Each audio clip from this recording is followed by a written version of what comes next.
Abide in me, and I in you. As the branch cannot bear fruit of itself except it abide in the vine, no more can ye, except ye abide in me.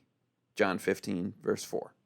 Christ suffers trial to come upon his followers that they may be led to seek the Lord more earnestly.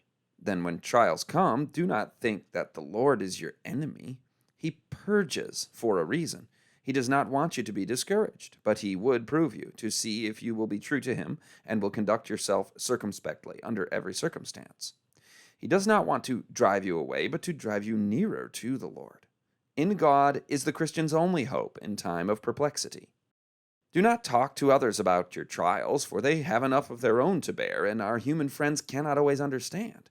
It is your privilege to go to the one who will always understand, because his life on earth was one of constant trial and perplexity, born without failure and sin. It is not enough that now and then you offer a prayer and now and then deal righteously. You are to have the attributes of an abiding Christ working out in your life constantly. How many of us have this experience? Yet we may have it, and having it, we will be the happiest people on the face of the earth. With Christ's word abiding in us, we shall give evidence that we have wholly received him, who in his humanity lived a sinless life. In the strength of divinity, we shall overcome every tendency to evil.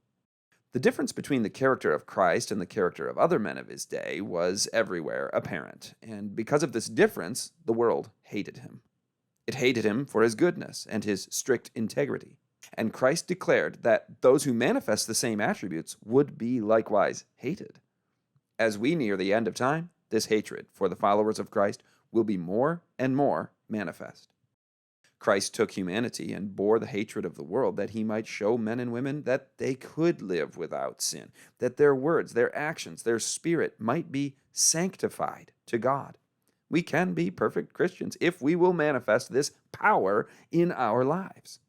When the light of heaven rests upon us continually, we shall represent Christ. It was the righteousness revealed in his life that distinguished him from the world and called forth its hatred. The words of Christ are spoken for his people in all ages, for us, upon whom the ends of the world are come.